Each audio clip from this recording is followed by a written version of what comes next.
Hello, how you folks doing?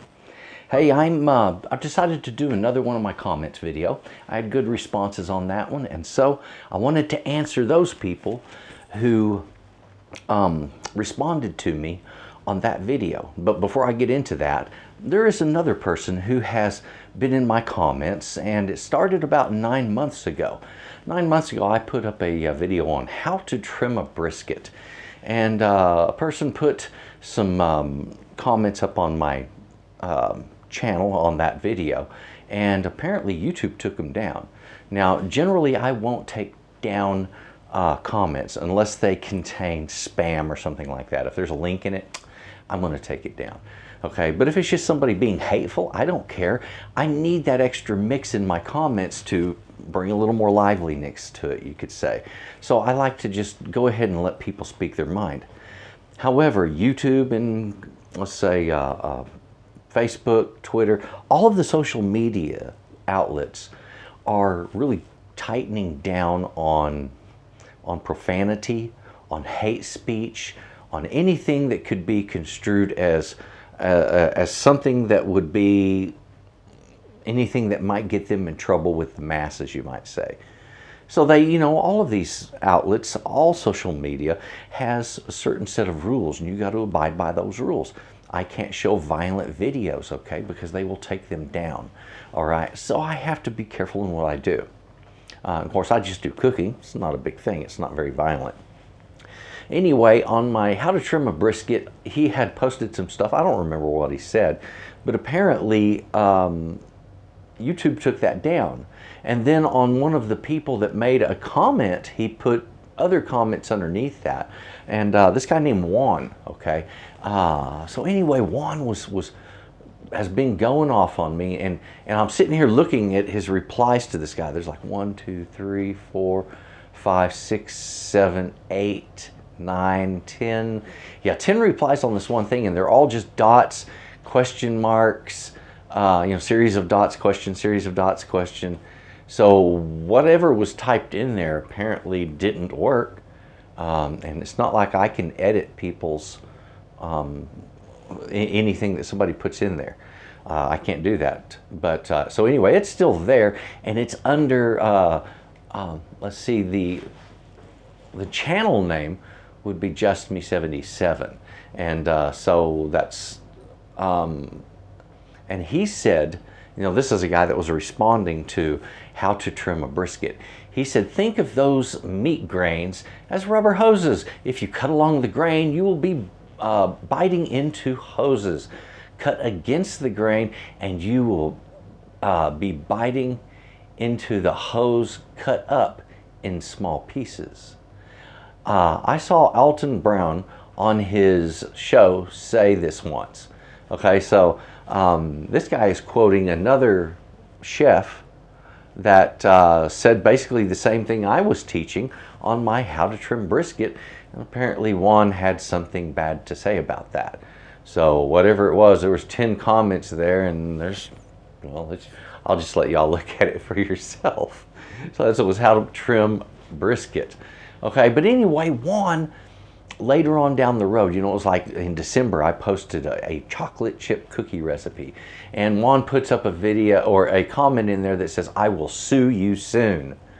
And, you know, I responded to him explaining, you know, that, look, here's what's going to happen.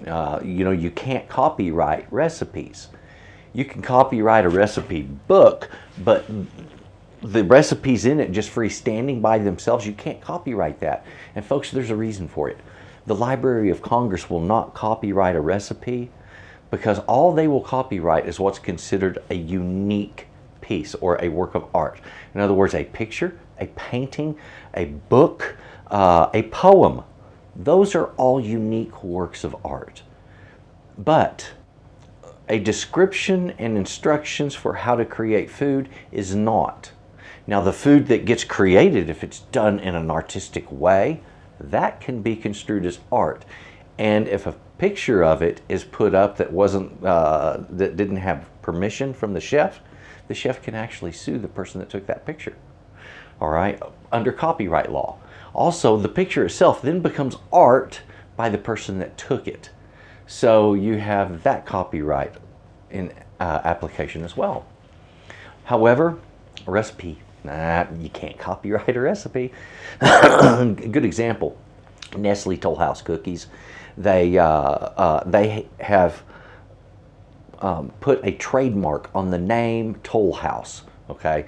And so that recipe of theirs, the Toll House cookie recipe, while the recipe itself is not protected by copyright, the name Toll House cookie is protected by a registered as a registered trademark. So you can't say that or use it. I can't give out a recipe for a Toll House cookie, but I can give out a recipe for a chocolate chip cookie. So, and that's because one way I'm impinging upon his trademark and the other way I'm not. All right, now, this guy Juan apparently thought his mom or whoever came up with chocolate chip cookies. And he said that that recipe was his and that he was going to sue me for it. I said, you can't do that. And I explained to him in just that way. But anyway, so I guess that has built some sort of angst or something like that, or maybe it occurred from 9 months ago when I put up the how to trim a brisket thing. But he was recently back on. He was back on my Sauerbraten recipe, and he posted multiple things there. And a lot of it was kind of hateful. It was nasty. And so, you know, stuff I can't say to you. One of the things he said that it looks like you're pushing 60 and you need to get married. Well, you know, you're not wrong about all of that, Juan. However, the marriage part's already taken care of. So thank you for your concern. However, and I'm going to read you Juan's statement. He said, and I quote, and by the way, I'm reading past the misspellings. He was trying to say aisle, but he spelled ill. Anyway, Juan said, "You know, bitch, you gotta deleted comments. I'll comments. I'll post them again and again, even when you're sleeping. Is your time against mine's?" Okay, first of all, it's just mine, not mine's, okay? And when you're, Juan, when you're doing the word aisle, it's a capital aisle, excuse me, a capital I, I'm sorry, capital I with an apostrophe, you know, that's that little mark at the top, and then the two L's, okay? And that will be I will, it's a contraction, so it's aisle, okay? If you just go I with two L's, and it's a small case I, it's ill, all right? And I'm not ill, and anyway, that's that. And I guess, well, maybe you're ill, but don't know what that's about. You might want to see a psychiatrist, Juan. That sounds terrible that you feel this way. Anyway, folks, I want you to know my response. And you can read that. It's on the Sauerbraten Recipe, but I'll read it off to you right now. My response to him was, "You're welcome to post as many comments as you wish. I do not delete comments, although sometimes YouTube algorithm will hide them. If there's a profane or hateful language used, I'm personally looking forward to reading your comments on my new comments segment. This way my entire audience will get the chance to enjoy all your comments and we can all get a laugh together." So there you have it, Juan. We're all going to have a laugh together. Please keep posting your comments. But remember, if you use hate speech or if you use profanity, YouTube's going to just boot it out of there, so it won't stay up.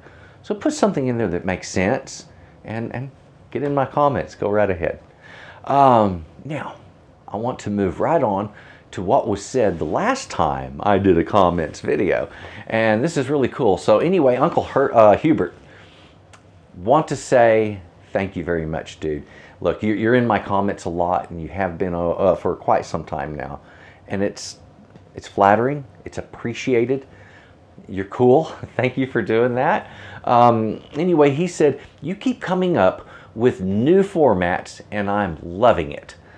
Great new idea." And here we are doing it again. And thank you very much. We'll keep this up, okay? And I've got some other great ideas. You're seeing it, the sauce series, doing the sauce videos. And speaking of that, somebody that's had a little bit more tequila than they should have had, And I'm just referring to the name. All right. He wrote, I appreciate the sit-down chat on comments more than a reply. It is a lot easier to talk about cooking, recipes, and techniques rather than typing them out in a reply. And you're absolutely right. You know, I can sit here and give 2 paragraphs worth of explanation in a couple of minutes time. However, if I am typing, it's a lot more work. Slows things down, and that's just that. I don't mind a short typed response, but usually it's hard work, and frankly, this is really helping me a lot. So I'm going to keep doing this. Let's see, Joe. Hey, Joe, thank you for writing in on my comments videos. He said, I think you are well educated, and I like learning the tips you teach. Look, Joe, let me explain something. You see this behind me and here? This represents when I was younger, before computers came along. If you could see it, or if I had in volume of books what I've learned from the computer, then the library would be huge. All right? It's massive. And the thing of it is I don't stop learning. I sit and study every night, every day. There's a little bit of study that goes on. I get online, and I won't understand something. I don't study things on Facebook. When I want to learn something, I'll go to the Harvard Law Library, you know, or I'll go to Rice University Library to learn something. Or, you know, those university libraries are great. You've also got a lot of public libraries available, and Library of Congress, it's right there. I draw a lot of information from them. All of the books written are there, okay? And in fact, some of what's there I've got right here, all right? So that's that. And I really appreciate you noticing, and I keep learning so that I can do a good job teaching, especially food. I'm constantly learning about food. I learned the history of a recipe, who originally made it, why it was made, things like that. And I think it helps to make me a better chef. All right, now I'm going to move on to same thing as my comments video from last week. Let's see. I have a hard time seeing the name. Benito, thank you. Thank you for writing in. He said this kind of video was a good idea. And there was somebody else. I'm trying to find it here. Somebody else asked for some barbecue sauce. And so I don't see it in here, and I'm not noticing it right now. But what I want to say is yes, get ready. One of the or one of the recipes I'm going to be coming up with will be a barbecue sauce. And oh, that might have been on one of my sauces videos. But anyway, yeah, that's coming up along with a lot of other sauces, some really good stuff. Now, James wrote in on my Brussels sprouts recipe. I do something similar.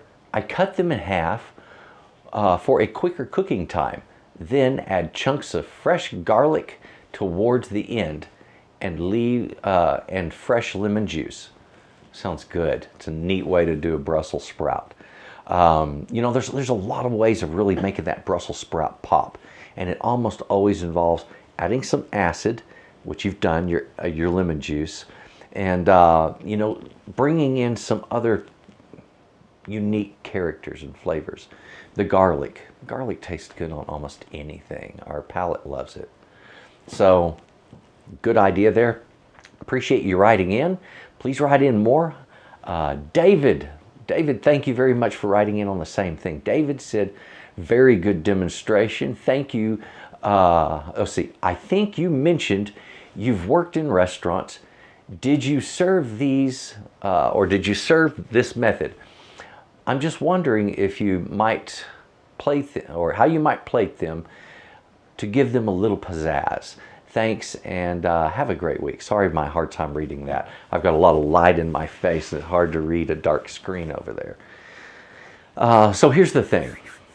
Yes, there's some ways you can dress up your Brussels. If you want, take some carrots and just make some ribbons with them, you know, with a vegetable peeler. And those little spirals, take those if you want, wrap it around the Brussels. Boom, it's a really cool idea. It'll look nice. It'll be great plating. You could stand the Brussels or set the Brussels so that it wraps around them. And that way the carrot's vertical, and it'll look like the Brussels is sitting in a little orange cup on each one. Or maybe you could make a little pastry basket to put them in. That would be very cool too. You could do that, plus sprinkle cheese over the top and bake them in the oven for a few minutes. Very cool. There's just some ideas right there. Okay, now move right on.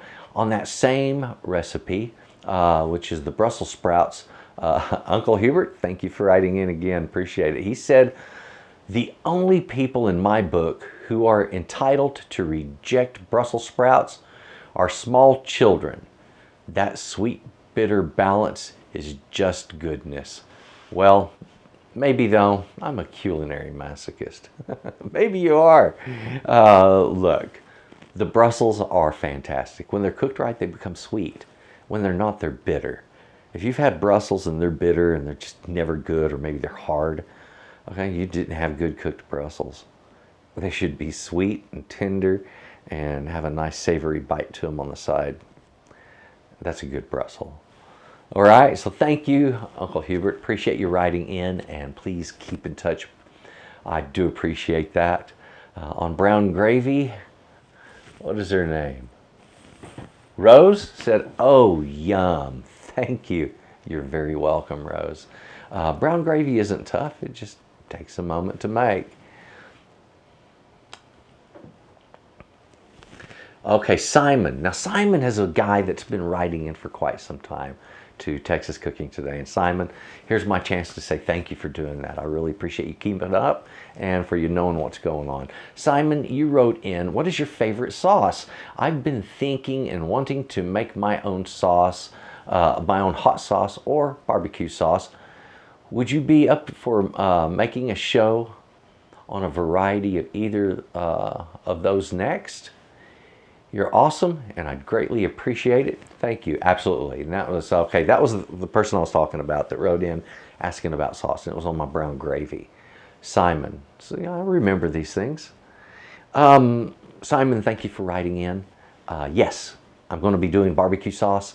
And yes, I'm going to be probably doing a hot sauce, a couple of different varieties. And there's going to be some fruit reduction sauces. There's going to be a lot of sauces. Sauces are a huge variety, a massive world that flavors our food and makes it bright and sparkly and wonderful. And I want people to know the benefits and the availability of sauces with simple ingredients right at their fingertips. So the sauces are coming, okay? It's just that simple. Hey, let's see here. Dawn, you wrote in on my Brussels sprouts also. You said steam in chicken stock, finish in tarragon butter. The best. You're right. Hey, almost anything finished in tarragon butter is delicious. You put tarragon butter up over a steak, oh, you just got an incredible mouthful of delicious right there. So, great way of doing stuff, okay? I like the way you think. Keep it up, man. And keep writing in. It's really appreciated. David, you wrote in and on the brown gravy, you said, if you could, please add a barbecue sauce recipe. I've seen some that used anchovies and grape jelly. What's your take on that? My take on anchovies and grape jelly. Well, I certainly hope they weren't both in the same sauce, but it could have been. Anchovies end up in sauces from time to time, and if you look on the back of certain sauces that are used for as a steak sauce, you might be surprised at what you see. Some of them have anchovies. But grape jelly, ew, something's wrong with that thinking. Just don't know what, but there's something definitely wrong there. I wouldn't do that myself in a barbecue sauce. And I'll be straight up with you. I've seen lots and lots and lots of recipes on barbecue sauce. And I would say easily 90% of them or more start with a big fat bottle of ketchup. Well, excuse me, but I don't want a giant bottle of corn sugar that's tomato flavored to begin my sauce with. I've got better ways of doing things. So anyway, yeah, you're going to get a barbecue sauce, and you're going to get a good one. It's going to be good, clean, fresh ingredients, and it won't be too different from the ingredients that you see on just a regular barbecue sauce bottle, with the exception that I won't be using unhealthy sugars. I'll be using something a little bit more natural and something that people are a little more accustomed to. Good stuff coming. All right, so David, you have it coming your way, buddy. It's going to be good. Jeff on the Brussels sprouts, you said great recipe. Thank you, Jeff. Hey, and thank you for subscribing, Jeff. I do appreciate that. Very, very cool. Carrie said, love your recipes. Do you have a dry rub recipe? Well, yeah, I do, but it's pretty basic. All right, for dry rub, all I do is cayenne, paprika, black pepper, cumin, sprinkle them evenly over the meat, sometimes onion powder and or garlic powder, and rub it in, and then boom, you're done. But frankly, I find dry rubs kind of a waste of my time. Dry rub is a waste of my time because unless the meat is small, it's really not going to impart much flavor, except when I get a bite of the edge meat. Big deal. All right. What I want, if I'm going to be handling the kind of meat you would normally use a dry rub on, I'm going to be smoking it. All right? I want that smoky flavor to penetrate. So I'll do a mop sauce, but that's as close to that as I get. All right, and I find better smoke penetration that way. Don't block the smoke. Stick with what tastes good. All right. Let's see here. Sharon, I believe that's the name. Let me make sure here. Sharon, like that tall, narrow oven. It's an old oven. It's been in there for a long time, a few decades. Works really good though. I don't have any complaints about it, and I'm going to give it lots of use. All right, so moving on. Now, Ofa commented on my Sauerbraten recipe. And this is what I just recently did. I did this on Thursday. And she said, Sauerbraten is a German dish. How did you know it? Do you have German roots? Greetings from Germany. By the way, your Sauerbraten is different from the Sauerbraten I know. I know it's different. Look, Sauerbraten is something it's like a pickled meat. You start like days in advance. You prepare the marinade, you put the meat in the marinade, you let it sit in there, and then you do your roasting. But that's old recipe, and folks don't want to spend that much time on it, so I just did a quickie recipe. And it's one that just throw it in the oven and it comes out, and it really tastes pretty doggone close. It's not the world's best Sauerbraten, but I'll say this, it's a good second, all right? And for as easy as it is to make, it's definitely worth your time. Now, as far as my roots, heritage, look, Sauerbraten and a lot of other dishes were brought to the United States by a lot of German immigrants, okay? And a lot of those immigrants landed in Texas and up in around Indiana, okay? So you got 2 or even more locations than that in the United States that you have a lot of German settlers, and it affected the dishes because there was a lot of sharing of recipes. You know, it's like I want your recipe for Swiss steak. Okay, well, give me your recipe for Sauerbraten. And so these things got exchanged. All right, now my heritage goes back to Dutch and Scottish, all right, mixed in with a whole lot of Cherokee, all right, on both sides of the family. And so anyway, I have a lot of history with food of cultures, multiple cultures, and it was just because of the blending that happened in the United States. It's just the way it worked out, and we're kind of lucky for that, I'll say. I'll definitely admit. Oh, and thank you for writing to me from Germany. Thank you for watching my videos, and I got a lot more good ones coming. Hey, if you have ideas, write in, more. Hey, Jeff, you wrote, wow, that's a good one. Awesome. And that's on the Sauerbraten. Jeff, you're very welcome. Jeff, thank you for your subscription. It's appreciated. Also, let me see here. Hard name with it. See, it's also on the other side of the room. Kizzle, looks like is what it says. Where the heck do you learn all these recipes? I've never even heard of this. That's on the Sauerbraten again. Dude. When I was a kid, I was a little kid, I had a strong interest in cooking. Okay, Mom couldn't get me out of the kitchen. I was driving her nuts. Here I am, a 6, 7-year-old in the kitchen, getting in her way, wanting to make stuff. She saw this interest, so she started buying cookbooks. A lot of what you see back here, entire volumes of cookbooks. That's all this is right here. This is other studies, but these are cookbooks. I had that in my history, okay? So there's so many recipes jumbled around up here. It's unbelievable. And it started with this, and now it's grown into my studies online. And I opened myself up by studying new cultures, or new to me, just studying cultures that I haven't learned about yet, that allow me to understand the way they cook and the dishes they make. And then sometimes I will bring different techniques to that and improve it. So that's what I do. It's recipe development kind of stuff. Anyway, that's that, and we move up. There's another one here. Chuck said, cutting boards have two sides. One side with an outside groove for wet ingredients, which catch juices, and the other side is flat.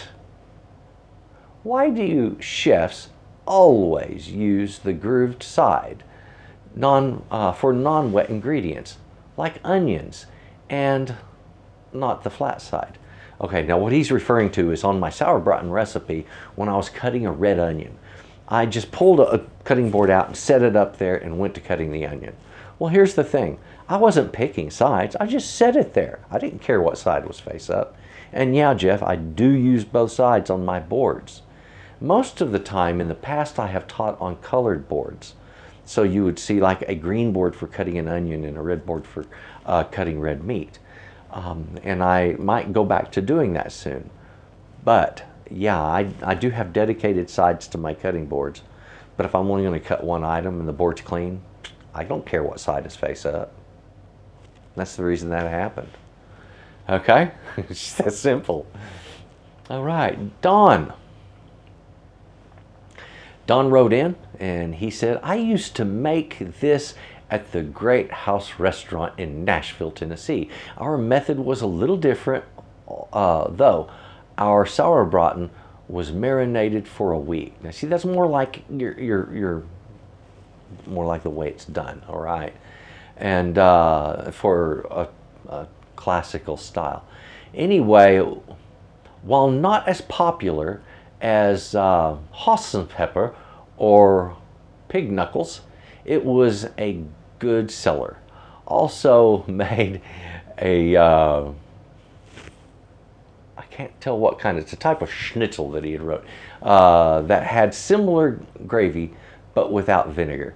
And, and here's the thing, schnitzel. That's another German food, folks. And so if you see somebody make chicken fried steak, that's beef schnitzel with a cream gravy, okay? That's all that is, and a cream gravy is just a bechamel sauce. Oh, this gets a lot easier, doesn't it? And yes, I have taught multiple times how to make that different kinds of schnitzel. Okay, Ian writes in on my real Texas red chili recipe. He said, for someone who's not a cook or chef, your knife skills are very informative and very professional. And as an Aussie, we don't have poblano chilies. Let's see, we don't have poblano chilies. Aren't very easy to get a hold of. I like the fact that you ground your own meat. That looked awesome. Love the fact that you know the science behind what's going on in the pot too. That's awesome. But the recipe sounds very delicious. Just subscribed because of the way you teach knife skills and the way you make things sound easy, plus the science behind what's going on. Awesome stuff. God bless, mate. I wanted to say thank you very much to Ian and to the other people that have written in. And folks, if I didn't get to you, I apologize, but there was a lot of comments. And to that one gentleman, I'm very sorry that you feel bad, but hey, there's not much I can do. It just is what it is. Folks, if you would, please take a look in the description box right up underneath this video here, and you're going to see my links. You're going to see a link to my website. That's where I have my recipes, and those are very, very well composed recipes. Let me kind of give you an idea of what I'm talking about here. I've got one. I'm going to turn to an interior page of it. I have one here, and this one is actually being offered for free. This is my recipe for how to make cinnamon rolls. Now, on some of my recipes, they're going to have some very descriptive portions to it. There's going to be a lot of pictures, as you can see. All of the instructions are numbered. There are bullet pointed ingredients lists. Everything is very well laid out. This is the kind of recipe that's really worth you going and checking out, spending your time on. And folks, it's a really good quality. So take a look at that. They're designed to be printed so you can make your own cookbooks. It's a really neat way of doing it. And that way you end up with the recipes you want rather than a whole book of recipes you're not sure about and a few you want. I think it's a cool way of doing it. So take a look at that. Thank you for watching this, and please write in so I can use your comments. And for those of you that have, thank you very much. I appreciate you. And folks, you have a good day. Bye-bye.